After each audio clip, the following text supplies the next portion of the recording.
Hail, King of the Rigatans! I come bearing wise counsel. Since there is a drought of it in these lands, reinstate the accords you have broken. Let your grain flow north, lest we spill blood where crops ought grow, and sully this river with the lives of men better suited, with rake in hand over spear and shield. The age of Hydarian oppression is at an end, Northerner. Perhaps it is you who should heed my counsel. Return north, warmonger. There is nothing for you here. Why should I pay tribute when nary a foe has ever broken our trident? Your empire does naught, but impose false might upon people it deems lesser. If you think so little of us, then have at us.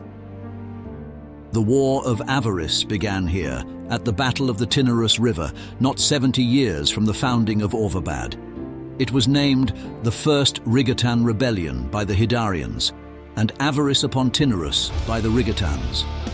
But to fully understand the battle that was about to unfold, one ought first turn back the pages of history a few centuries prior. The era of history prior to the founding of Orvabad has been notoriously poorly documented within the Empire of Hydaria. But more striking is the fact that even southern records predating Orvabad by more than 400 years seem non-existent. But even in what little accounts remain, one can piece together this first proper war between Old Hydaria and the Kingdom of Rigata.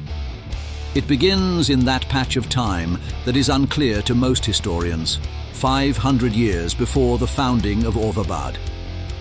It is understood that the Hydarians possessed a knowledge of warfare that was unparalleled in that era.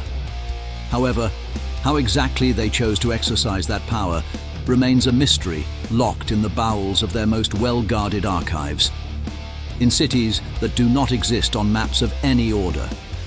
Whatever it was, Rigata was spared from their wrath when their king at the time signed a treaty that was called the Burden of 1,000.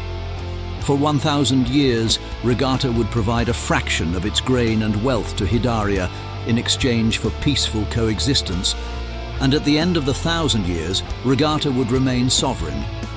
And so, Rigata endured, and would continue to do so until the year 114 founding of Orvabad, the year of the coronation of King Ontello, who was in his early 20s when he assumed the throne.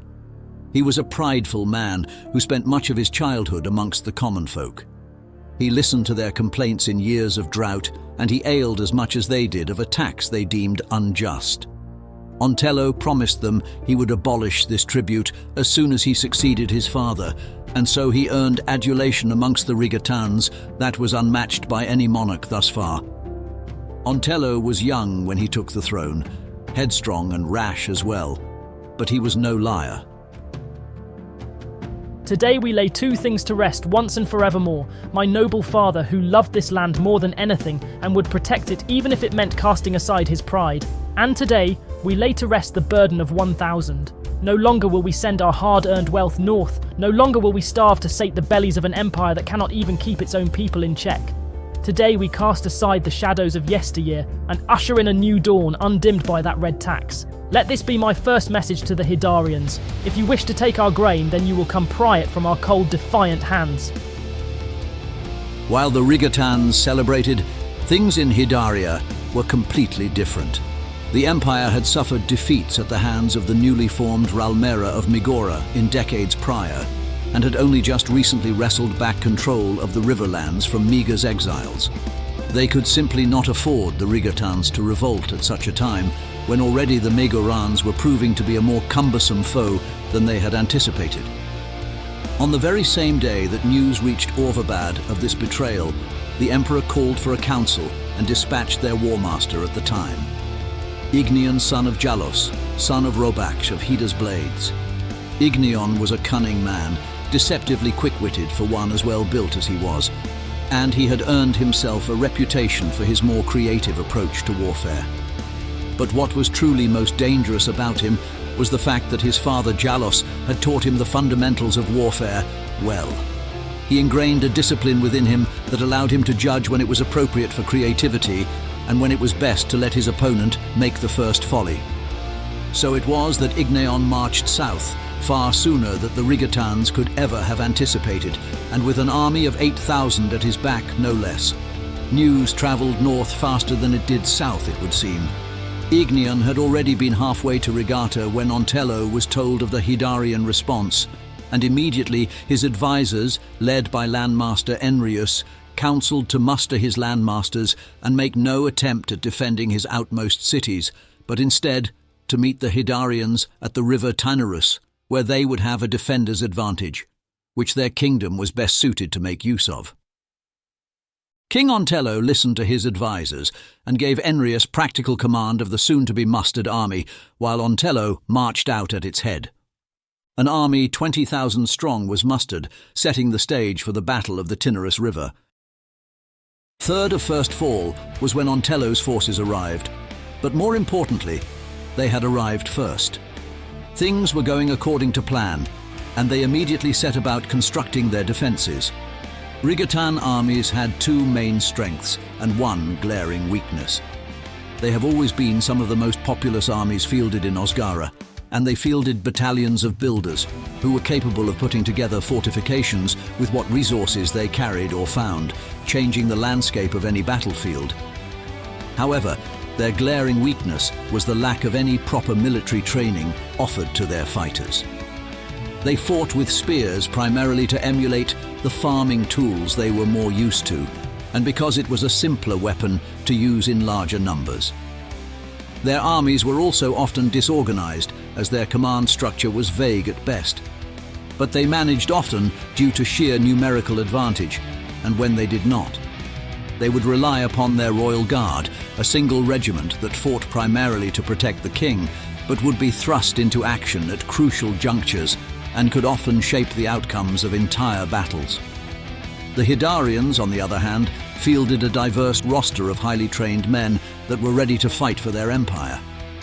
They were highly motivated and extremely experienced, and were currently led by one of the best military minds of his age. The Hydarian army arrived at the river, and after both leaders exchanged words, Igneon paused to reaffirm what he knew about his opponent's defensive setup. Then he gave out orders.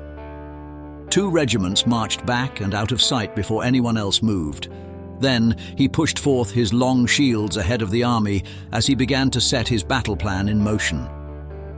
The defensive setup of the Rigatans was difficult to approach. In fact, the Rigatans hoped it would turn back the Hydarians entirely. They had built towers on their bank of the river, as well as some rudimentary bridges leading to the eyots that surrounded the crossing, where they had prepared barricades and set up their archers with a small force of spearmen defending them, supported by a few scythemen. On the mainland, the Rigatans did not attempt to defend the bridge itself, but they were heavily entrenched behind it. They were the more numerous force after all, and favoured a defensive setup where they could leverage their numbers, not stifle them. Igneon had his work cut out for him, and as his forces approached, Landmaster Enrius gave the order to push forward his archers ahead of the army to dissuade the Hydarian advance. The Hydarian Warmaster had only committed a fraction of his force, and behind their long shields they proved to be difficult targets for poorly trained Rigatan archers. Nearly 3,000 Hydarian archers made their way to the edge of their side of the river. Facing them were the 3,400 archers of Rigata, with 1,600 more scattered between towers and the defensive positions at the eyots. Meanwhile, a force of nearly 1,000 swordsmen attempted to cross the river, flanked by long shields to defend them. Enrius, who did not expect the Hydarians to simply attempt to cross without nuance, immediately called for his archers to focus their fire on the force crossing the bridge. And the first volleys were wildly effective, but the Hydarian archers were now within range and dealt a significant blow to the Rigatans. Enrius had them return fire, but the disparity in equipment, training, and experience culminated in a quick order to pull back to their entrenched position. With the main bulk of the Rigatan archers regrouping, the crossing was made less intimidating. But from high towers along the eyots, arrows rained down upon them still from Rigatan huntsmen, their best archers. This was not an issue for Igneon during the crossing, so much as it was when his forces had arrived on the other side. Igneon had to neutralize the forces on these eyots, or at the very least, distract them.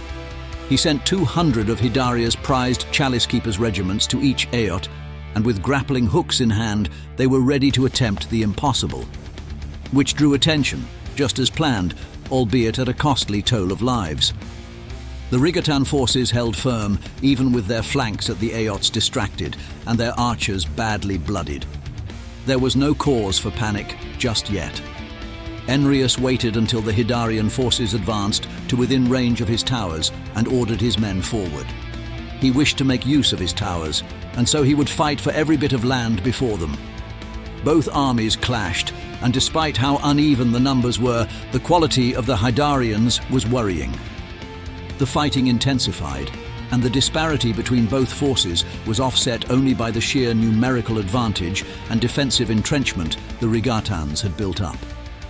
King Ontello grew restless and urged Enrius to use the regiment of Royal Guard at his disposal to create a favourable imbalance.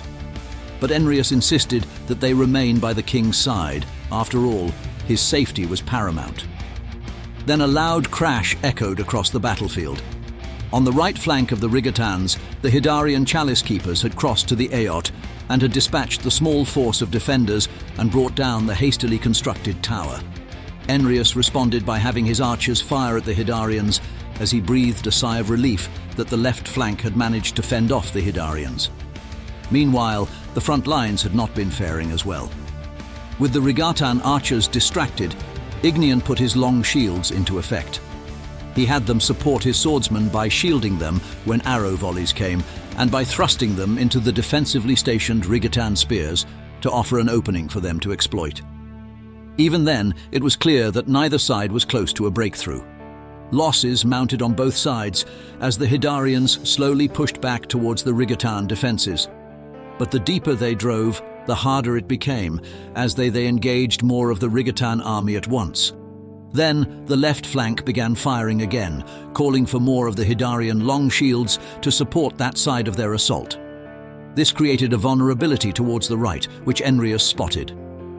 Without hesitation, he asked that King Ontello order his royal guard into that gap, which the young king did gladly.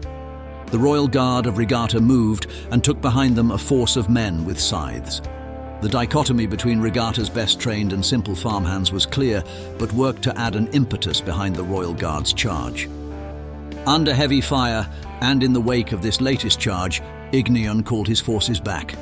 So far, the battle was heading towards a vague outcome, but the bold decisions that came next would set up a decisive ending.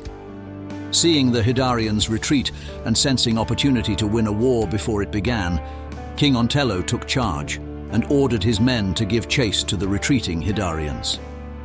Enrius advised against this, but seeing how potent his royal guard were, Ontello thought victory would come at their hands. The young king was tricked into thinking they should have used his royal guard when he had called for it. Under his command, the Rigatan forces crossed the bridge, where they were met with staunch resistance from the forces Igneon had kept in reserve. Hard fighting ensued, but surprisingly, the Rigatans made ground. Ontello contended that he only needed to get his entire army across, and victory would be his. Little by little, they were able to engage more of their forces, and the young king would soon get his wish. The sudden change in momentum did not come without an explanation. In fact, Igneon had hoped things would unravel in a manner similar to this. The Rigatans, as inspired as they were, did not truly fight on a level that would push back Hydaria's elite. They were instead given clear instruction to fight while slowly giving way. He wanted to convince his headstrong opponent that he was winning, to have him commit his forces as he did then. 200 men had Igneon dispatched at the start of the battle, and he was certain that by now they were in position. Igneon had collected his quickest and most athletic fighters and ordered them to find crossings out of sight of the Rigatans. Then wait for his signal before they executed their charge. Their deeds at this battle earned them the name, the Regiments of Regicide, as they descended upon Ontello and what little of his retinue remained. And there they killed both him and Enrius, and as soon as news spread within the Rigatan army of their beloved king's demise, they broke and scattered. The War of Avarice only truly began at the end of this battle. And while it had been a decisive Hydarian victory, the Empire's forces had suffered substantial casualties in the process. However, Igneon did not grow complacent. He hurried to the nearest Rigatan city to occupy it and consolidate his victory, while the Rigatans were left with Ontello's younger brother as a child king. The series of battles that would be fought then would be bloody as Rigatan landmasters scurried to muster what they could, and the War of Avarice would span across generations. But to this day, Avarice upon Tinerus remains to be one of the most era-defining battles of Osgara.